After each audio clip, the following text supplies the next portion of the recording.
Cheers, guys. Epix 911, welcome to the Saturday, July 8th, 2017 edition of VR News. Start with our first story. It's an interview that Gamesbeat did with minority media founder Vander Caballero on surviving the virtual reality doldrums.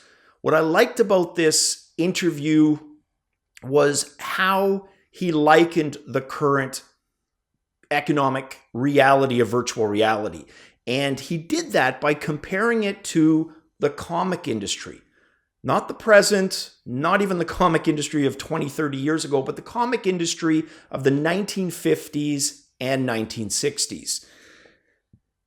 At the time, they were basically drawing and writing for kids. That was the reality of who read comic books. Come the 1970s and 80s, that changes.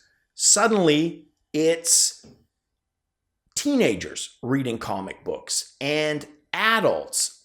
And it was part of just a huge cultural shift, and it happened both rapidly and casually, but it widened the market.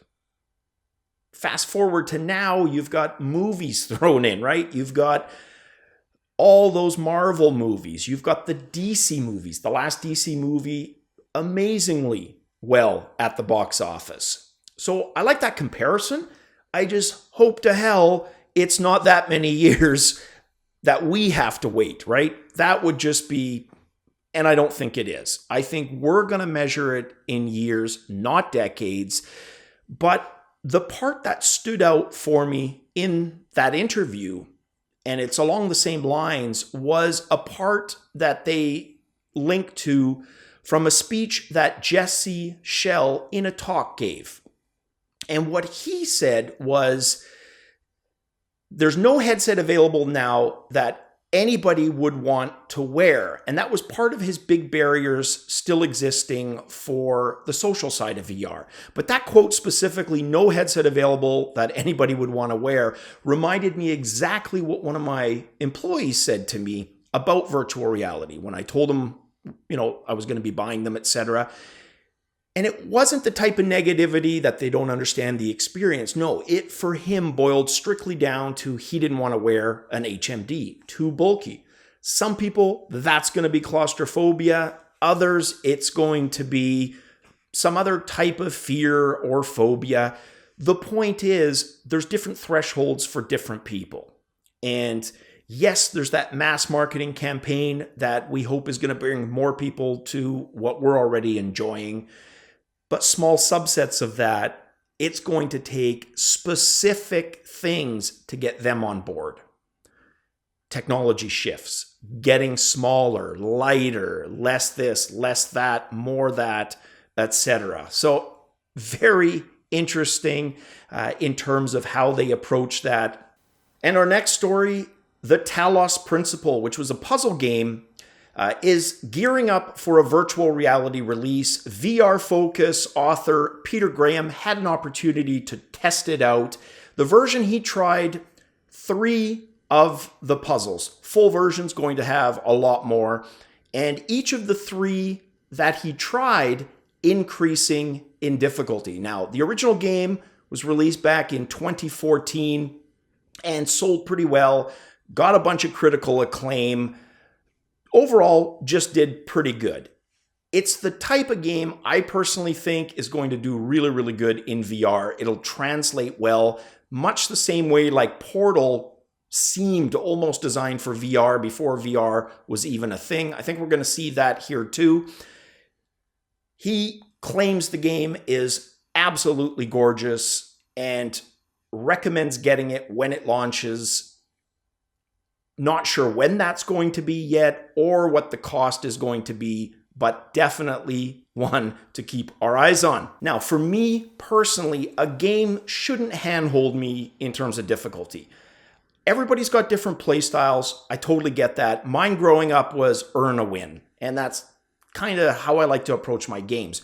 If I've beaten a game, yeah, I might then try out cheat codes, etc., but not before. But again, everybody is different. Some people love FAQs, how-to guides. They value their time differently and want to just complete something. And that's the way they enjoy it. I totally get that. But for me, very much like locomotion, offer different difficulties. If your standard difficulty level is hand-holding, not interested. And our next story, guys, has to do with Ireland's Easter Rising and a VR experience that they made by the same name. Now, as a history geek, guys, I had a really powerful experience with Easter Rising, Voice of a Rebel this morning. Grabbed my coffee, wanted to just give it a shot because I knew it was going to be pretty quick. And when you don't necessarily have time for full games, 12 to 15 minutes, perfect. Now, Irish history to me is fascinating. It's also very complex, and it can be a touchy subject. Absolutely, no doubt about that. It's based on a first-hand account. Someone who was there had recorded in an interview the experience. And those tapes basically lay dormant for like 3 decades. They were found, and that is where a lot of the material for this VR experience comes from a first-hand account. Now, it's seeded completely, the experience has a really, really cool art style. It makes great use of shadows, silhouettes, and real-life pictures. And it kind of just blends them all together without trying to accurately recreate, the city of Dublin as it was back then. They go for a more simple approach, but again, because of the art style, it works. Now, for me, what I love about this, guys, is the thought of seeing this in schools. A time when we've got an entire generation of school kids that go through school, and the memories that they have of history lessons, social studies, involve using technology like this. And next up, HTC reporting that the Vive Deluxe audio strap is going to be back in stock on Monday. That's Monday, July 10th. You're going to be able to get those again. They're also going to come with a pre-adapter kit. So if you've got an HTC Vive Pre, you're going to be able to use the adapter and have the Deluxe audio strap actually work for you, which is pretty cool.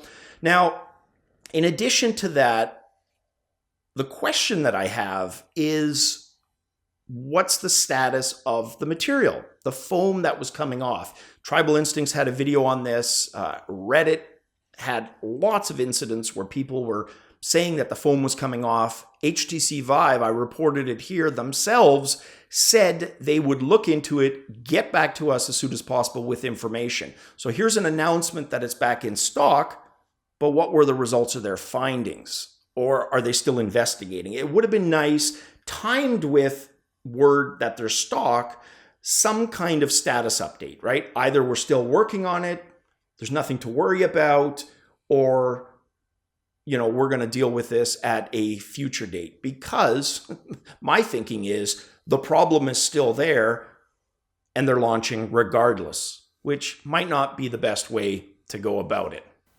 And that brings us to our last story for the evening. We last talked about Jimmy Gray and his Stylus tracker hack back on April 15th of this year. Well, he's made some updates to the device. So let's take a look at those in a new video that he posted. So Jimmy released this on his YouTube channel, an updated video on the device that he is now calling Versa. And he goes through some different functionality tests with this. He says pointing the stylus end down, it'll operate in what's called stylus mode. Using it against a flat surface, it operates in what he's calling tablet mode. And in both instances, he says it's very, very precise.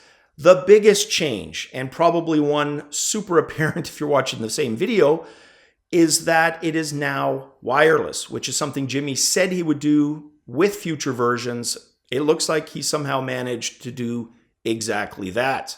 Now, for me personally, the device is a little bulky looking, but it's a first step, and I totally understand that. And it can be bulky, as long as it's balanced, it's going to work absolutely just fine.